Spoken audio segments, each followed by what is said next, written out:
The Trump administration is using the narco-state narrative to justify its attacks on Venezuela. The end game? To hook Americans on the idea of regime change in Caracas.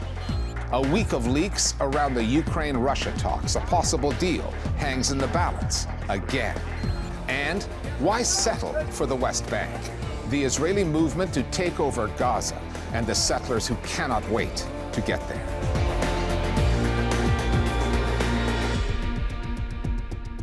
For weeks now, the United States has been on what it calls a counter-narcotics mission against Venezuela. Lethal force policies, including drone strikes against alleged drug smugglers off the country's coast. If only that narrative was accurate. There is no evidence that the boats targeted had any drugs on board. What is well documented is Washington's determination to provoke a regime change in Venezuela, which just happens to sit on the world's biggest oil reserves. The Trump administration's push to frame it as a narco-terrorist state, language that many mainstream outlets habitually adopt, echoes what we have heard before. And it's reminiscent of the run-up to the 2003 invasion of Iraq, when flimsy intelligence and official talking points helped manufacture public consent long before the first bombs were dropped. Meanwhile, in Venezuela, ordinary people, including journalists, are paying the price. Starting with the historical precedents, the last time America sent this many warships into the Caribbean Sea was 63 years ago, the Cuban Missile Crisis of 1962. It's one of the last chapters in the offensive threat from Cuba. Back then, the U.S. was guarding against a nuclear threat and the Soviet Union. This time, the threat is from drug traffickers coming out of Venezuela, or so Americans have been told. It's why the U.S. has bombed Venezuelan boats, killed dozens of people while providing zero evidence against those targeted. And if that fails to add up for you, a far more plausible explanation was offered by this U.S. Congresswoman. Venezuela, for the American oil companies, will be a field day because it will be more than $1 trillion in economic activity. She's openly stating, come, take the oil. This is a bonanza for U.S. oil corporations. Usually you had these kind of coup regime change fomenting attempts behind the scenes, but now the empire has never been more naked about its intention here, about just stealing the vast oil reserves, and they don't care if thousands of Venezuelans die as a result. This story stretches back to 2002 and Presidents George W. Bush and Hugo Chavez. Chavez's leftist agenda did not sit well with Washington, which backed a coup attempt that year that ultimately failed. In 2019, during Donald Trump's first term, the U.S. got behind an effort to replace Chavez's successor, Nicolas Maduro, with a conservative, Juan Guaido, which also failed. Waiting in the wings this time is opposition figure Maria Corina Machado, who was recently awarded the Nobel Peace Prize. The other twist, the U.S. now says Venezuela is a narco-state. It has designated a group called the Cartel de los Soles, the Cartel of the Suns, as a terrorist operation. There is no denying that corruption in Venezuela is real. That has been documented by NGOs like Transparency International and the UN's International Narcotics Control Board. But analysts argue that the ties between the state and the drug trade are nowhere near deep enough to justify the bombing of at least 22 boats, the killing of 80 people and counting, attacks that under international law are illegal. This is something in an almost postmodern way that the Trump administration has incepted into reality. This started out, the Cartel de Soles, as a slang term to describe Venezuelan military personnel who had grown corrupt for allowing the low levels of drug smuggling in Venezuela. A colloquial turn of phrase wandered through journalism over the years. So this group we're talking about, Cartel de los Soles. Drug cartel, Cartel de los Soles. Venezuela's infamous Cartel de los Soles. To now become a fixed idea invention of the Trump administration to justify a regime change in Venezuela. This notion of narco-terrorist is similar to just the notion of terrorism in the American mainstream media. And Hollywood propaganda. This has always been kind of this villainous character. Plata o plomo. that agitates people around the notion that, yes, we can go in and we can commit war crimes.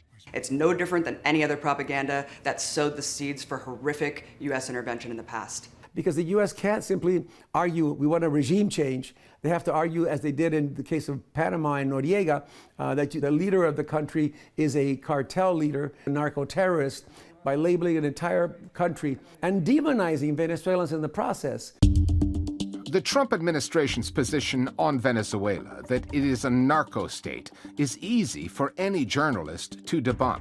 Far more cocaine comes into the U.S. from Mexico, Colombia, Peru, and Ecuador. But none of those governments can satisfy America's addiction to another commodity, oil, the way Venezuela's can.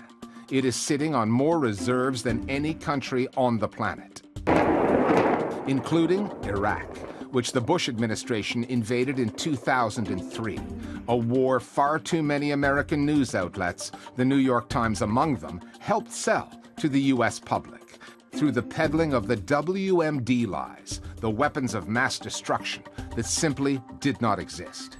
History has a way of repeating itself. Sometimes it needs a little help, and many U.S. news outlets, even those that can be hostile to Donald Trump, are providing it once again. The U.S. media is now, even as it presents critical coverage, noting the lack of evidence for what the Trump administration is saying, it still tends to default to the terms that he uses, that Maduro is a head of a narco state. If the drug cartels go out of business, so does the Maduro regime. That Maduro is involved in drug trafficking. President Nicolas Maduro, who the Trump administration claims is responsible for trafficking drugs into the U.S. That there are narco cartels operating off Venezuelan soil. The Pentagon says these forces will enhance and augment existing capabilities to disrupt narcotics trafficking. They're not doing investigative journalism. The only one that did investigative journalism was AP when they sent reporters out to where these boats had left and documented these were just ordinary people trying to make a living. They weren't gang members, and that's the sad reality. We focus on political doctrine coming out of Washington that says that they want to kill them, and that's the damage that this language has on a society, on a community. The New York Times is the liberal bastion in America. All liberals read it, it's their Bible. Look at the Iraq War, look at the New York Times lies for that. What is the New York Times saying today? Bret Stephens arguing there's vital American interests at stake. What are those American interests? Not freedom and democracy. Oil, oil, oil. They're not even trying to hide it anymore. The New York Times really never met a war it wouldn't manufacture consent for, not just in Venezuela during the 2002 coup, but also the Iraq War, the Afghanistan War, the war on terror more generally. So you can really fairly rely on mainstream media, particularly mainstream liberal media, to find a way to oppose the last war but support the current or the future one. We put that to the New York Times, which published that op-ed on the case for overthrowing Nicolas Maduro. Its response: our newsroom journalists report on the facts and details. Our opinion section offers a range of perspectives and ideas to help our audiences make up their own minds. The Venezuelan media space has problems of its own, long in the making. The suppression of journalism that started in the latter years of Hugo Chavez has worsened under Nicolas Maduro. At the time of Chavez's death, in 2013, the Reporters Without Borders Press Freedom Index ranked Venezuela at 117th out of 180 countries.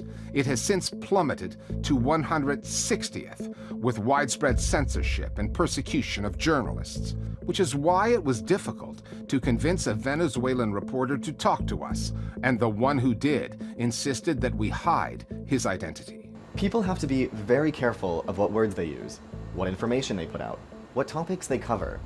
There are subjects that simply need to be ignored. 2 radio journalists were suspended recently. Their program canceled because they reported on the Nobel Prize given to Maria Corina Machado. The outlook for journalists is very challenging. Somehow, we have to find a way to get the news to the people. With such a severe shortage of independent reporting, it can be difficult to gauge where the citizenry really stands. Venezuelans have already suffered through 10 years of economic sanctions that have crippled their trade sector, hit them hard in the pocketbook. Do they still defend their defective democracy, where according to the UN, the last 2 presidential elections have been neither free nor fair? Or do they stand with a meddlesome imperial power, the one that imposed those sanctions on Venezuela and has designs on its oil fields? A recent survey by the Catholic University Andres Bello concluded that 8 out of every 10 people in Venezuela feel a political regime change is necessary. It doesn't have to happen through US intervention, but some people seem resigned that this may be the only way forward. After last year's elections, the government refused to accept the outcome, which was in favor of the opposition. And there was so much pressure and persecution that took place after that. The reality is that most people in Venezuela are against an intervention. There's a small opposition group that supports an intervention, and if you were to look at social media, where bots proliferate and where phony accounts dominate, you would be bombarded with welcome signs for US Marines. But the average Venezuelans don't want a war because the consequences would be disastrous, as it has been in every country where the US has tried regime change, whether it's Iraq, whether it's Afghanistan, whether it's Guatemala, whether it's Haiti, whether it's Cuba. The peace negotiation process between Ukraine and Russia has been difficult enough, and that was before a series of leaks this past week complicated matters. Meenakshi Ravi has been keeping up with some revealing developments. Once again, the pattern that has plagued years of negotiations between Russia and Ukraine has reasserted itself. A potential peace deal, however flawed, is at risk of being shattered by the latest round of leaks. The first came from an anonymous Ukrainian official who released a draft proposal that the White House claimed it had authored. The 28-point document was criticized for being far too favorable to Russia and for having minimal Ukrainian input. Then came the second leak to Bloomberg News of a recording of a call between Trump's envoy, Steve Witkoff, and a Russian official. Bloomberg exclusively reports on a conversation last month, Witkoff advising Putin's aide on how to pitch the peace plan directly to Trump. The leaks, whatever the source may have been, exposed that the Trump government is negotiating mostly with Moscow, similar to the way it negotiated the ceasefire in Gaza, primarily through Tel Aviv. The disclosures have dominated both Western and Russian media. If any other advisor of a European or an international head of state were caught giving that kind of sensitive information to a foreign leader, they would be arrested for treason. Именно поэтому они и публикуют эти утечки, делая из них сенсацию. Мне кажется, большая часть из этого просто высосана из пальца. Абсолютно глупые моменты, за которые они пытаются цепляться, дабы сорвать любой мирный прогресс. In Ukraine, there has been anger, but the narrative has been tempered by the reality of how the war has been going. Росіяни успішно провели активні дії, в тому числі інформаційно-психологічні, дипломатичні, геополітичні, і, в принципі, тут очко на їхню користь. That perception that Russia now has the upper hand could explain the shift in Ukrainian public opinion. Gallup polls indicate that 69% of Ukrainians are now in favor of the negotiations, some sort of compromise, compared to just 22% back in 2022, when most still wanted to fight. And that is an indication, perhaps, of where this story is going. Thanks, Meena. Given the unprecedented rise in Israeli settler violence in the occupied West Bank, we are going to rebroadcast a report that we first put out back in March. It examines who the settlers are, how their radical ideology has been mainstreamed by the Israeli news media. Many of them are far-right religious extremists, prone to violence, living on stolen Palestinian land in the West Bank. Despite constituting just 7% of Israel's Jewish population, they hold a disproportionate political grip on Benjamin Netanyahu's ruling coalition government and are now pushing hard to re-establish settlements in Gaza. For certain Israelis in normal times, this movement would be beyond the pale. However, since October 7th, 2023, they have been granted center stage on Israeli news channels. We spoke with 3 Israeli experts on the settler push to colonize Gaza. 2 of those interviews were done via Zoom because the Israeli authorities have banned Al Jazeera there. The Listening Post's Nick Muirhead now on the settlers and their allies in the Israeli media. After the October 7th attack, there were rockets falling in Israel. There were no big events, music concerts, even weddings. People were very quiet, shocked and sad. And then you arrive to this venue in Jerusalem, 5,000 people dancing and singing like the Messiah is coming.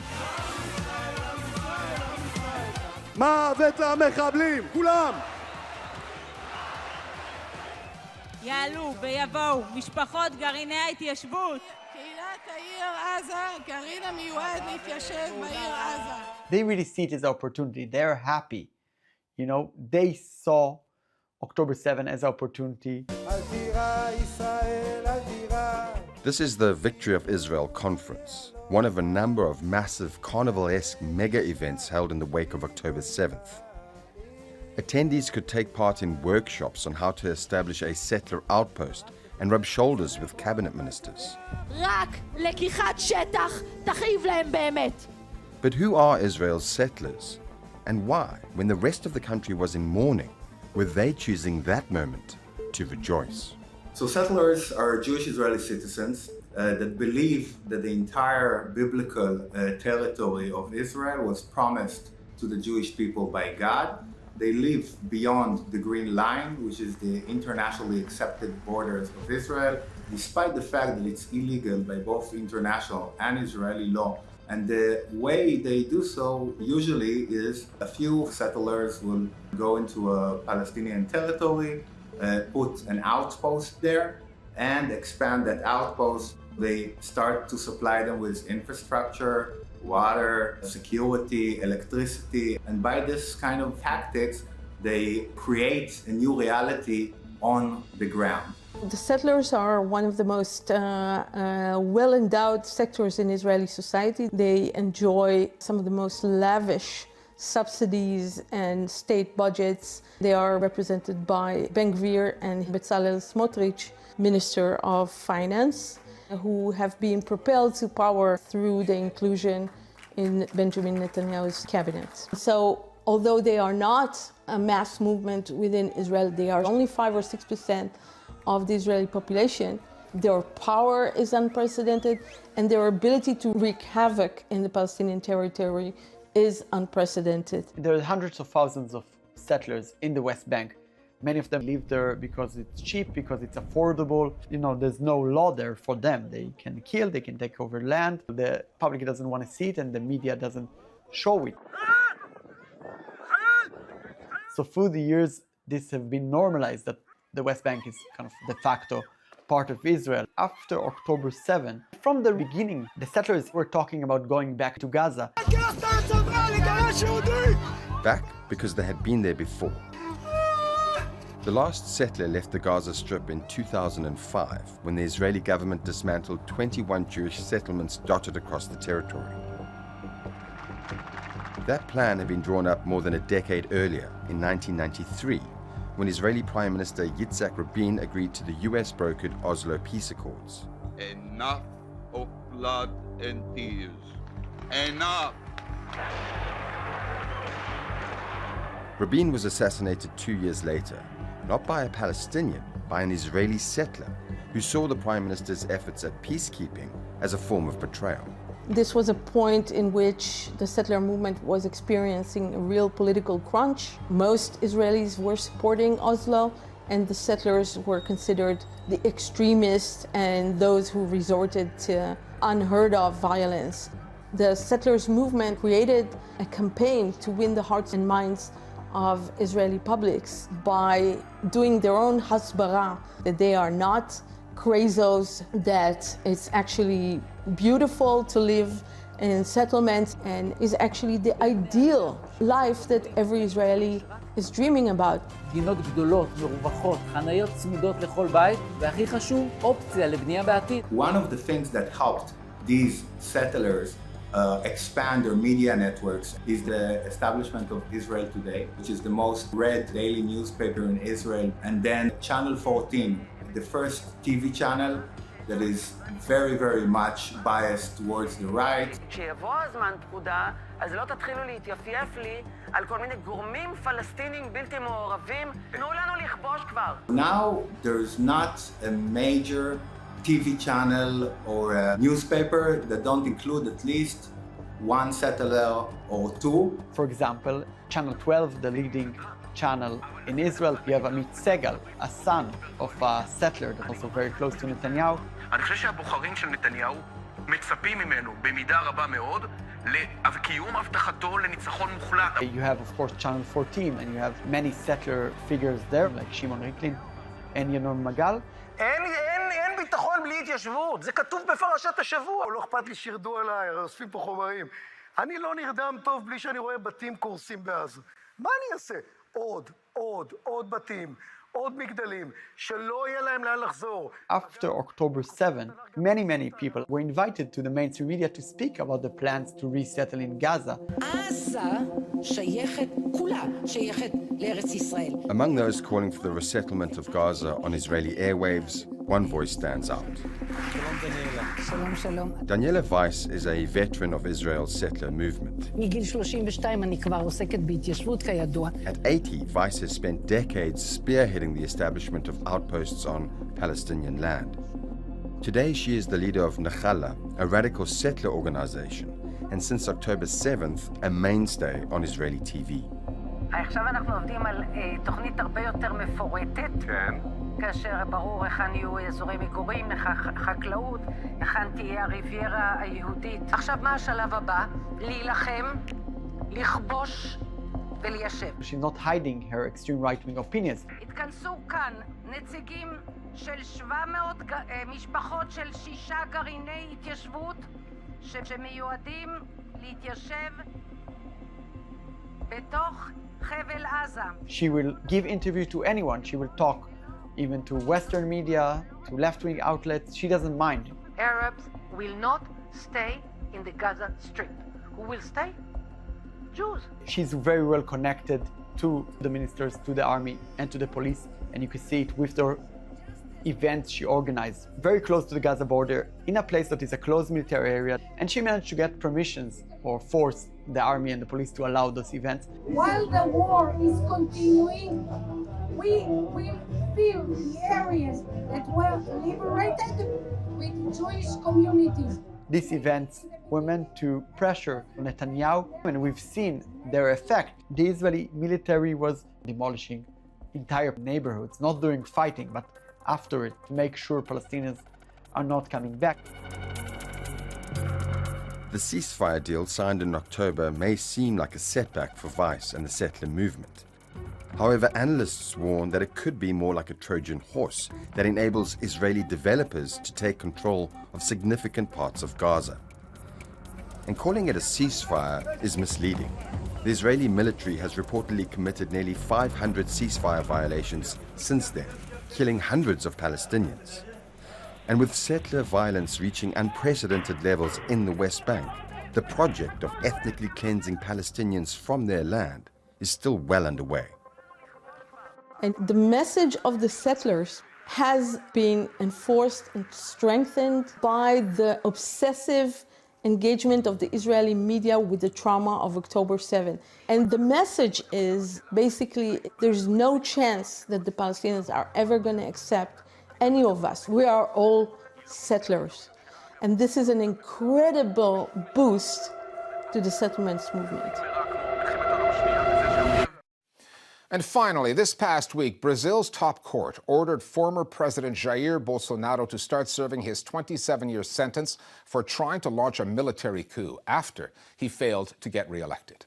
Bolsonaro was president from 2019 to 22, a far-right populist leader with a habit of going after his critics, journalists included. Just ask Manuela Borges, a TV reporter who back in 2014, when Bolsonaro was still a member of Congress, asked him a question he did not like. She got this response.